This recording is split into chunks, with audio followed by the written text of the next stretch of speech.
Well, good evening, ladies and gentlemen. We welcome you this evening. On behalf of our hosts, the Barnes family, we say thank you for joining us here tonight. On behalf of the Serjeantsons, we repeat that same thank you. What I would invite you to do at this point is reach for that little friend that you keep in your pocket or your purse. Put your cell phones on silent. Turn it off if you prefer to.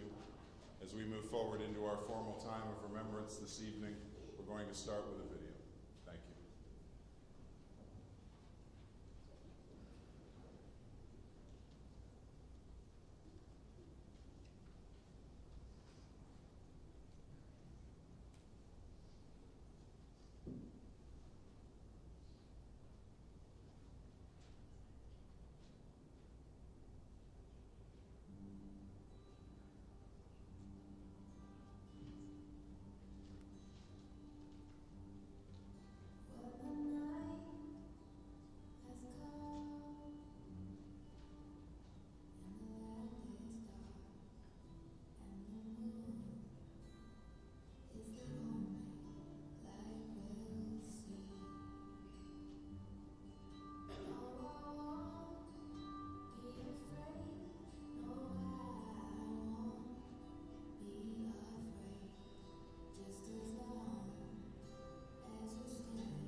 reminds us that our lives are now changed forever.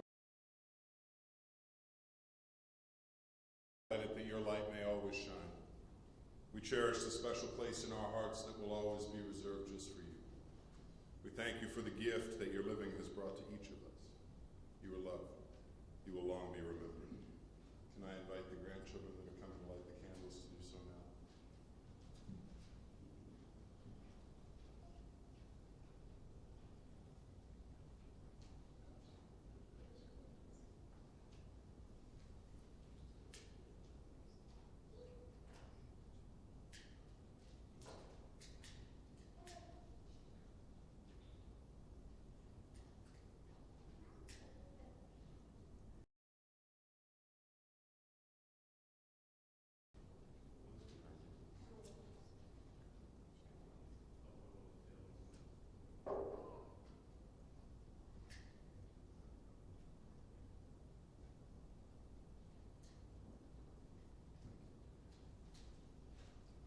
Well, I welcome you this evening.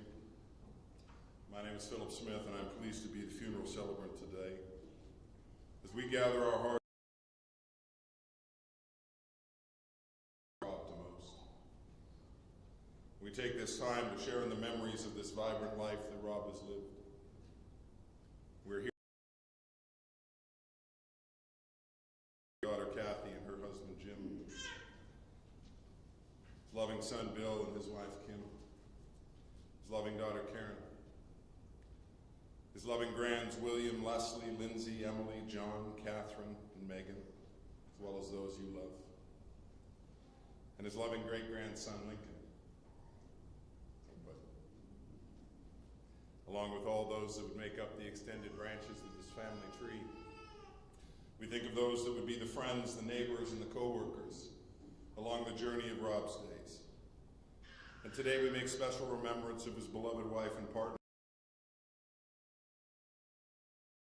his parents, William and Evelyn, his granddaughter, Catherine, as well as his siblings, Agnes, Gladys, and Edward, who have all gone on before and are now reunited with Rob once more beyond our sight and for eternity to come.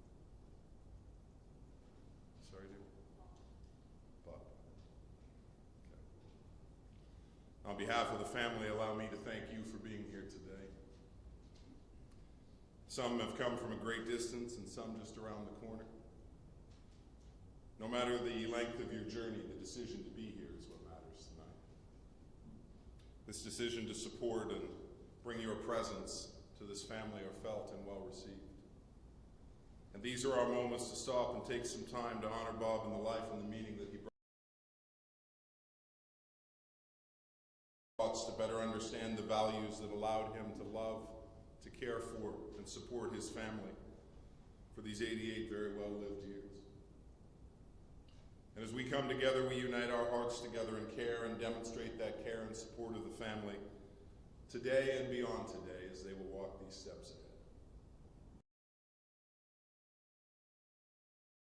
ahead in our lives.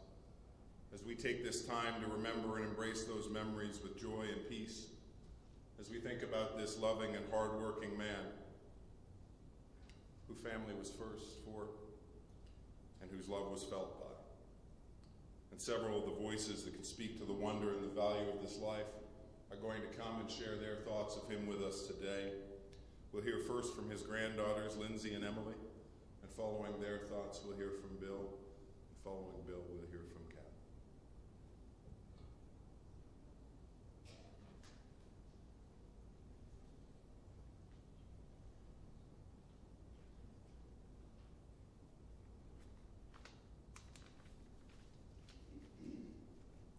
Thank you for joining us today to remember Pop-Pop, or as most of you knew him, Bob, and his gift of always trying to be the life of the party.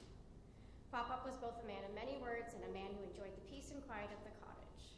Pop-Pop had the gift of gab. He loved to tell stories of his childhood, and if you could get him started on Hamlet Hall, he could go on for hours. He could always find something to talk about with everyone, which sometimes made trips into town very long with lots of waiting for impatient kids. Pop-Pop and Granny made sure we spent every birthday and holiday together and loved having all of their children and grandchildren around them. Pop-Pop's favorite place to be was always at the cottage, and I think Robinson's Home Hardware was a close second with the amount of time you would spend there.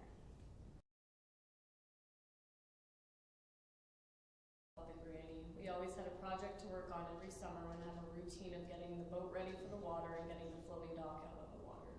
Then in the fall, getting the boat cleaned up, splitting firewood for the colder months. While splitting firewood, Pop-Up would help us find salamanders to keep as pets while we were at the cottage. During our summers, whenever we would come up from the water or in from the rain, Pop-Up would always ask, was the water wet? Or he'd be working on a chore and he would say, at no time did my hands leave my body. He would tell us that when he was our age, he had to walk to school during snowstorms going uphill both ways. He always had a routine in the morning. He would eat his bananas with his coffee, and he always had to rub olive oil into his knees because that's what the doctor told him to do. Pop-Up would enjoy sitting on the front deck any time of the day and listen to the loons or the bullfrogs croaking. He would complain and argue with the neighbors when they were too loud and would always be relieved once they headed home. Even as the dementia progressed, Pop-Up recognized the cause.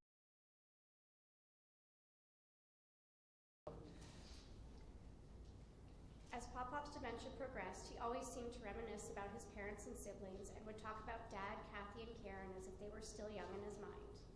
Cassette tapes of marching bands, jazz, and popular wartime songs seemed to put him into a peaceful state of mind and let him remember his younger years. Unfortunately, as the dementia progressed, he became stuck in the past more and more.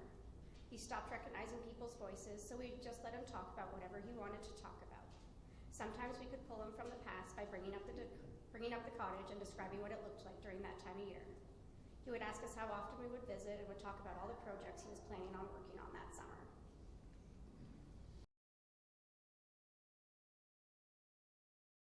We will miss his smile and his love of butter tarts. We will miss his joy of the holidays and his childhood stories. We will miss that we can no longer share what is going on in our lives with him because he always wanted to know what everyone was up to. We'll miss you, Pop-Up. We hope you're enjoying a quiet day at the cottage, listening to the loons and bullfrogs. Rest in peace.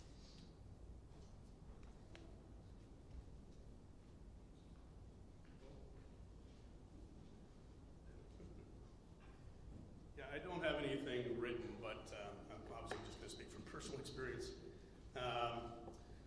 We all know Dad. We know what he was like. He loved hard work. I mean, we all know how strong he was.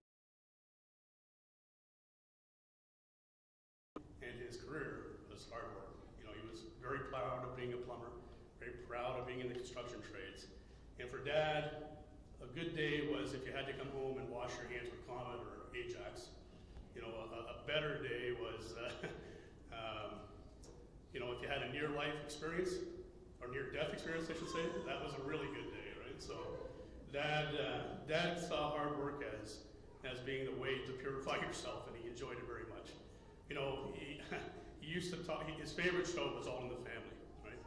And he often talked like he was on All in the Family.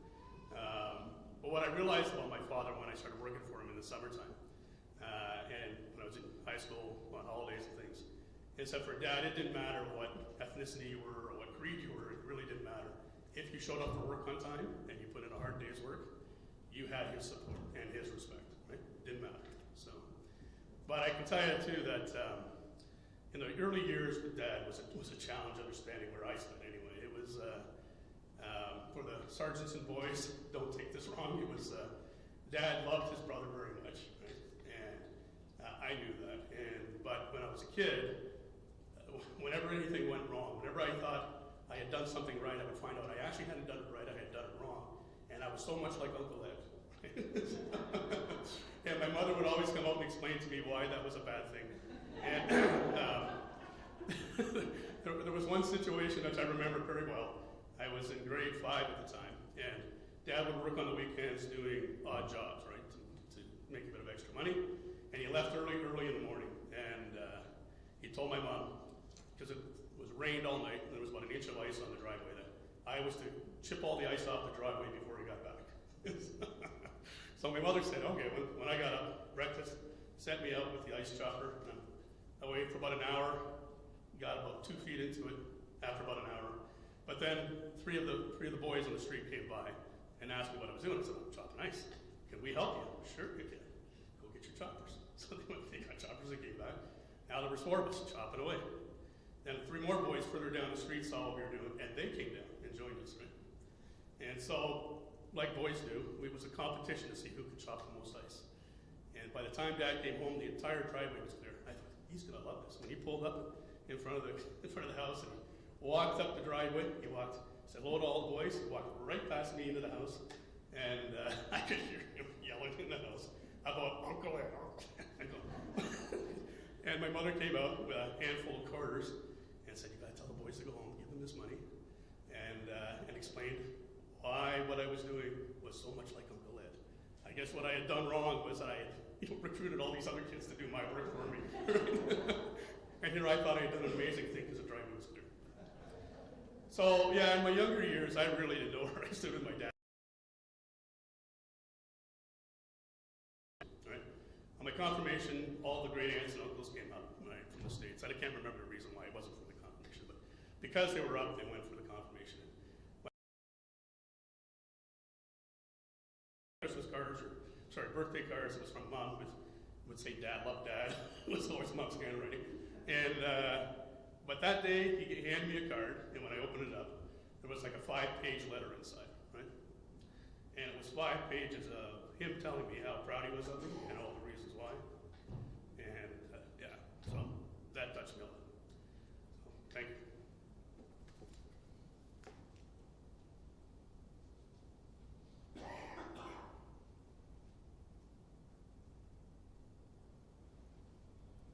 Okay, so I'm not standing up here as Kathy. I'm Karen, and I'm on the other side of the world. Okay. Dad once said calling retirement the golden years was false advertising. At this point, he had already lost his sight to glaucoma and had started with dementia. I prefer to remember Dad before dementia. He would get up at 4 a.m. to be at work for 5 a.m., so there would be little traffic and quiet. Hard work was part of who Dad was, seldom able to sit still unless he was asleep, which evening whilst watching television. He had an innate ability to wake up and say, "I was watching that." Though if you tried to change, although patience is not a word you would normally associate with our father, he was surprisingly patient when it came time to teach us how to drive. There were 2 occasions I caught him gripping. Dad bought me 18 long-stemmed roses. They didn't fit in any of the vases we had, so I cut 4 inches, the less patience I was prone to. Having to go to the bathroom didn't count. And I have numerous memories of dashing for the side door of the Toronto house. One of a parent's jobs is to teach their children the skills to be able to leave home and live independently. For Dad, those skills included, but were not limited to, blasting rock from a basement, using fulcrums and block and tackles to move heavy objects, wood stacking, mixing and laying concrete, basic plumbing skills, setting and clearing mouse traps. Dad had called himself the Great White Hunter. How to use hydraulic jacks and Hilti drills with 1-meter drill bits, build a retaining wall, the mind-numbing task of scraping varnish off the cottage to prepare it to be revarnished so the whole process could be repeated every couple of years, and turning off lights when leaving a room to save energy. All but one of these skills I have needed, referred to as the light police. We were slave labor. 25 cents to move a truckload of sand down to the beach was the going rate when a popsicle was 5 cents. Dad would occasionally offer an increase, especially for the tasks we weren't being paid for. Work conditions included Dad providing a week, and he was great with the grandchildren.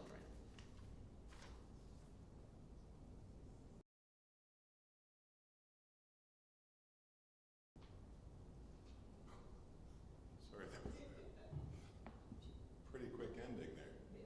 Kathy? Karen? So he got upset with you for Tom Sawyer and your friends. Yeah. That's basically what happened, right? You'd read the book at school, you heard the theory, you put it into You know, there's a quote that lives like this one lived by Bob bring me to. I can't tell you who wrote it, just the words that they wrote. It simply says this: at the end of life, what really matters is not what we have bought, but what we have built. Not what we have got, but what we have shared. Not our competence, but our character. Not our success, but our significance. And in a life such as this one, we see so very many of these traits lived out over those 88 years.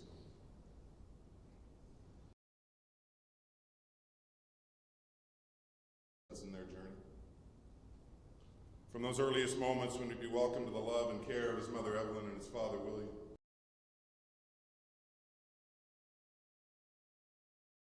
he would be the third of the 4 children to wear the Serjeantson moniker in those early years of the clan. And Rob would be welcomed to this world in the US of A. His family would make the journey from Philadelphia when his sisters would be just little during the years of the Depression. And with the arrival in the US would come the arrival of young Robert. Now his mother wanted to name him, but his father was having none of that apparently, and so Robert would always be the one that would.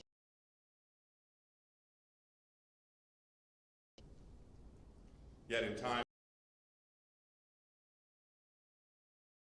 family tree would see better opportunities north of that border here in Canada. Rob would be just running a small grocery store back in those days, and before long his father would take a role as a clerk for the New York Railroad. And life for the family would see them make home in Toronto. And when the years of rental spots would come to their close, the Serjeantson would purchase that first home in the Greystone Gardens, the Islington and Bloor area of Toronto. And Bob would find his path in education take him to the point where other opportunities might have seemed far more alluring. And by other opportunities, I simply mean the ability to make money. And for Robert, that path would see him find an apprenticeship along with his plumbing and gas fitting sides of the trade in those early years. He would finalize his school years and tackle an apprenticeship that would not simply allow him to path for he and his family to find stability and success on the journey ahead. The road to that stability, though, well, it would seemingly run through northern Ontario. And it would be in the mines of Elliott Lake that Rob would get his first hands dirty in those first few years of the trade. Some might even say that was the best place he could have started that journey, all things told. It would be in Elliott Lake that one young teacher named Joan was also cutting her teeth in her chosen profession. She'd be teaching in Espanola that same stretch of time. Yet I'm certain in a town that small they'd seen each other once or twice, meeting on that Toronto. And as time and opportunity would come, he would himself to the work and the development of that young company, so that in time he would eventually not simply work long-term for J.A. Norton and Janco, but in time he would own the firms as well. Would work diligently to see them reach the goals that each were capable of attaining under his leadership in those years shared. And all the while, he and Joan, well, they would be welcoming the love of their own littles to their limb of the Serjeantson family tree. With the arrival of Kathy, Bill, and Karen to round out the edges of that family table. They would call Jeffcoat Drive in Rexdale home in those early years. It would be the spot that they would find their lives centered when they weren't up at 3 Mile in Muskoka. And the second piece of paradise that Bob would call the family legacy. And they would attain the land on 3 Mile in 66, and by 68 it would fully be a cottage. That would be filled with the love and laughter of family to share and enjoy its warmth and the time shared there. It would be the spot that would house all their summer adventures.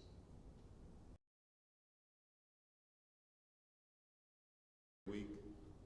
And Mom would arrive on the weekend, and Dad making his appearances over those summer months as often as he was able. And the reality of those years would simply mean that Bob was busy working to keep the roofs up, food on those tabletops for this family that he loved. Yet, when he was around, You may have wished there was another construction project in the city for him to be involved in. As he was also the dad that wasn't shy about kicking you out into the sunshine, and in his words, to get the stink off you. And when up north, he would run them hot enough not to. Yet no matter how slow or fast they would run them, they would have a wonderful time with each run, to be certain. And if you weren't careful, you could also become part of the crew. And as we've heard, they would learn those great building skills. They would learn and understand the value of hard work. How not to cry when a splintered rock shattered against your bare thigh as the hilt you moved it out of place. And how little 25 cents a wheelbarrow of dirt seems like so many years later. But if you were in trouble, well, worry not. Bob would always make sure that you were taken care of and that Joan knew just what to do for those moments. After all, he was responsible for the work getting done, and she would be HR, it would seem. And whether it was stacking wood as a family, or the goings-on of a street party in the basement turning into something akin to the Velvet Underground on a Saturday night right there in Rexdale, with the little lives trying to find some shut-eye and the music and the smoke winding their way up the stairwells. And yet, no matter the time of year, when he looked forward to Christmas, Christmas would be his favorite time. And while there was the great food that came along with it, there was also to those that he loved and cared for so greatly. Oh, for sure, he screwed up Joan's budget for the next 3 months each and every Christmas. But he would love to make sure that those things that spoke to him would also be under the tree for those he loved. And whether that was a push truck for Karen, a bike for Bill, or a car for Kathy, a sapphire ring or a mink coat or a snowmobile for Joan. Because you know she had been hinting about the new Arctic cat for months. There would be completely blind. So much, sir, for spending the exact same amount on each child at Christmas, too, it seems. And of course, for his girls, and give them a couple $100 each a few nights before Christmas and tell them to go and spoil her. And I have no doubt that they would always leave him looking very thoughtful and loving as a part of the equation as well. And as much as he would love Christmas, he would never be the one to want to fall a living tree. His love of nature would see him put trees as a priority, and so Joan would try and get by with a fake tree each Christmas she could. I'm not actually sure how that changed from a fake tree to a real tree and a fake tree after the kids left for university, but it would. And just like the fact that they used to spend Christmas at the spot by the water's edge, that would change in time as well. Each of those years that they would pack Christmas into the car and head up to the cottage for another wonderful Serjeantson Christmas adventure. A tradition that Bob would love, but as soon as the kids would be old enough to have their voices heard, a tradition that would change. No doubt Joan would be happy. Yet the love of the season would never wane for Bob. Each year the scaffolding would arrive on that front porch.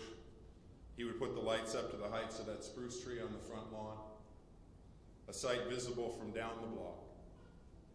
He and Bill working those lengths of light proficiently as the Griswolds as they made them come to life. Certainly none of it would pass working at height safety training, I'm sure. At one point, I think Bob had actually had a stepladder on his to get that top perch. You know, just another of those feats of strength that Bob would be known for over a lifetime. Those years shared alongside. Yet he would also love those times that saw him enjoy. Whether it was time shared at the cottage, and it was time spent firsthand outside, enjoying the time shared with another project, or simply dinner with family and friends.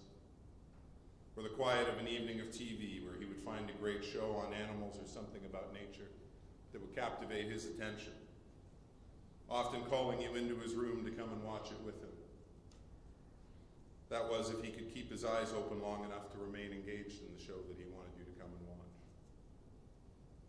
And if it wasn't a nature show, well, he was happy to pick up on one of those old reruns, All in the Family, or The Antics of JJ on Good Times. And when the retirement years would come, he would even pick up The Antics of Judge Judy to entertain him as well. And music would surround him as often as possible. whether it was the speakers on the deck of the cottage or the stereo at home. He would fill those speakers with the sounds of the things on a brass, or just another good on while he and Joan were on the dance floor and no time flat, whether there was a dance floor there or not. And whatever record had come in the Record of the Month Club subscription, well, that would make the cut for Bob. Times when he would put on his military tattoo albums with pipe and drum bands from across the sea. Pots and pans in childhood.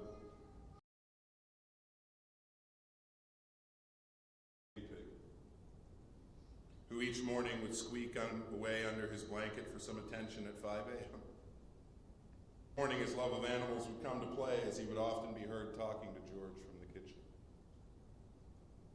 taking out that familiar snack that he would leave for him each morning, a piece of lettuce and a carrot. So even George's day could know the value of Rob's love within it.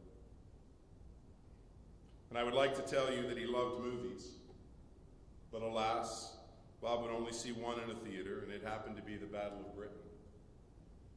Now that movie's 54 years old, so that's put that all in perspective for you. No, I think Bob preferred his movies in home-based sizes, it would appear. But he would love a great read. Anything that could capture his attention would be devoured, most likely in article-sized bites, though. Let's not get ridiculous and offer him War and Peace. And his math skills, well, they would put most to shame, as he would easily do most things in his head. And if you happen to need him to build you a plan for something, be prepared that his sketch was as detailed as any sketch you were going to get for that project would be. And he would simply put it together from the back of that pencil drawing on a Band-Aid carton and expect you to be able to do the same, it seems. His skills would come in very handy for Kathy, though, as she would work to complete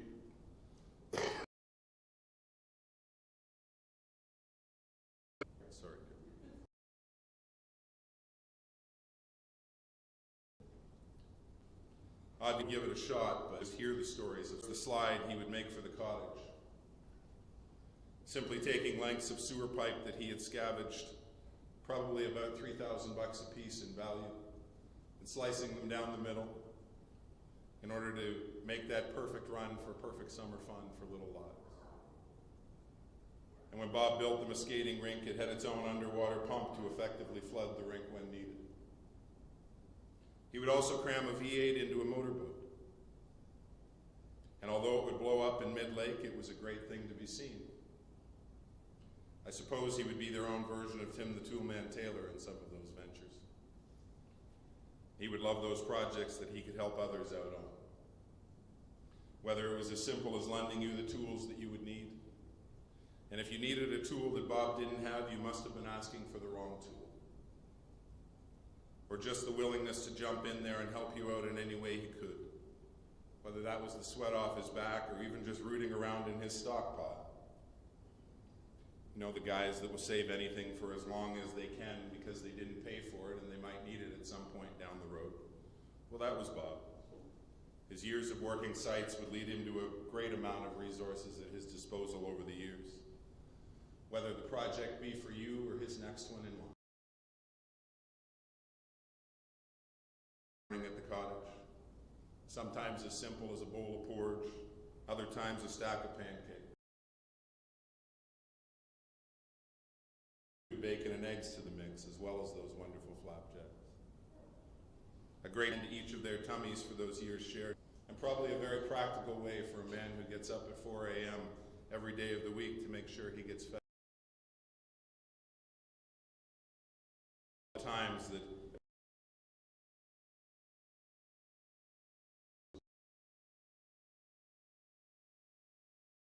lives that allowed him to level up from simply a dad to a granddad also.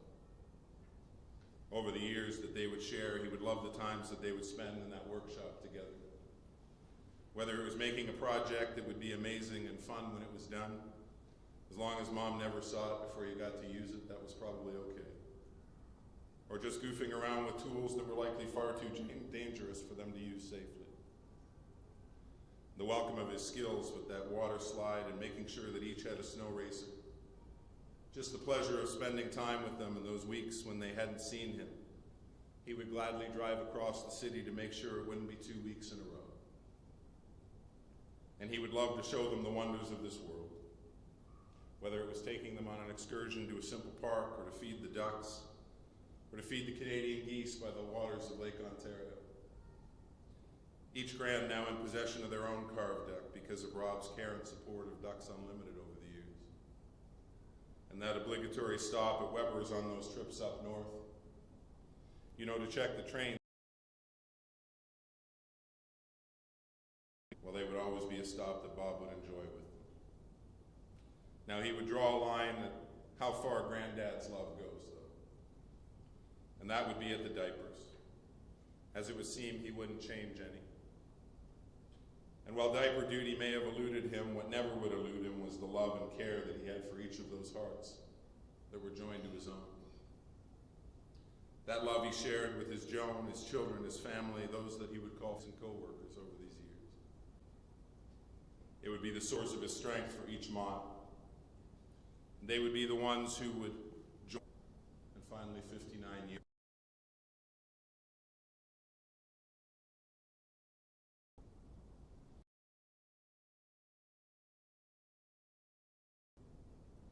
And with the years that would pass, the challenges would get no easier for any of those who loved Rob to walk with him. The plan would see he and the family looking for a longer-term solution. One that would ensure that Bob was cared for and safe within each day. The timing of the opening would coincide almost too perfectly with the loss of his beautiful Joan in 2017. Within days of her leaving his side, he would know the support of the caring professionals in Port Perry for the duration of his journey there. And Bob would also know the love and care of family standing with him, filling his heart with the warmth each would offer over the duration of this journey. And while the journey would have its challenges, it would be in these last several weeks that it would begin to show the path of its reality. As Bob would several months ago find himself in the care of the medical teams at Lake Ridge and Oshawa. Be one that would see him in the care of the palliative teams for those last few weeks of his stay. Yet Bob would continue to know that love and care from those lives he called his own. Even in those last weeks, they would do their best to ensure that their love and care was felt. So that as Bob would walk those steps and would find him leading him to some 88 trips around the sun from where it would all begin. As he would take that final step, the one that separates our lives from those who have gone on before, Robert William Serjeantson would come to know peace. And the welcome of those that he had loved and longed to see once more beyond our sight. It's not what we have bought, but what we have built. It's not what we have got, but what we have shared. Not our competence, but our character. Not our success, but our significance. And when we look back over the years shared, we can easily see the beauty of what was built. The love of this family, the value of friends, the success of a company. A love that was shared with all those who valued the time that would welcome them to Bob and Joan. And a love that saw Bob share from the depths of himself each and every day that he would provide for their lives. A demonstration of his character as he would work diligently to meet those goals. And the lives of those that they would welcome as their own as well. So that as we gather here today, we can certainly see the success of Bob's life. But more importantly, we can see the significance of what he has left behind to carry on that legacy. That his life has become to each one who held him close and called him a part of their days. There's honesty in our sorrow today, my friends. The loss of those we love is something we must each walk with and deal with in our own time and our own ways. Yet for those of us who remain, no matter your view of what may come after our days of living, Bob and his value in your lives will still be felt in the course of your days for as long as your memories last as well. For those present to witness to this wonderful life, my encouragement for you is that you continue to be present for the family in the days that will come as well. When your thoughts drift to him, perhaps you'll reach out to find a way to be a comfort and a care alongside them, when perhaps all they'll need is your smile, the warmth of your embrace, or even just your listening ear to listen with care. Would you join us as we pray? Our Father, come, thy will be done in earth as it is in heaven. Give us this day our daily bread. Forgive us our debts as we deliver us from evil. For thine is the kingdom, the power, and the glory, forever and ever. Amen. A time of remembrance this evening will conclude here in the chapel momentarily. Following our time in the chapel, the family will invite you to join them down the upper hallway into the time of reception, and your continued shared memories of Bob and the value in his life as well. But as we do prepare to take our leave of this space today, I'd like to share with you two final things: a reading and a song, both dedicated in love to Bob today. The poet writes these words: "You can shed tears that he is gone, or you can smile because he has lived. You can close your eyes and pray that he will come back, or you can open your eyes and see all that he has left. Your heart can be empty because you can no longer see, or you can be full of the love that you have shared. You can turn your back on tomorrow and simply live in yesterday, or be happy for tomorrow because of yesterday. You can remember him and only that he is gone, or you can cherish his memory and let it live on. You can cry and close your mind, be empty and turn your back, or you can do what Bob would want: smile, open your eyes, love, and go on."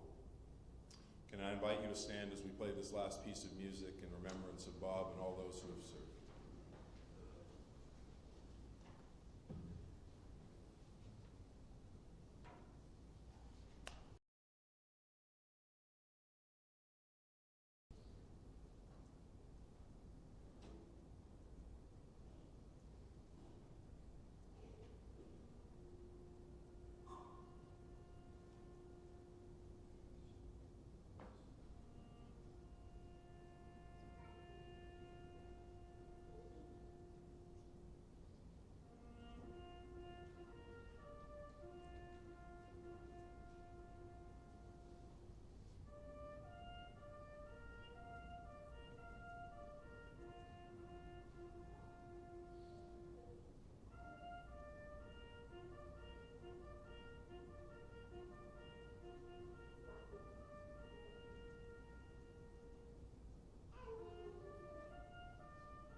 This time I'm going to invite you to join us as the family makes their way to our time of reception. If you follow along behind, we'll make our way there.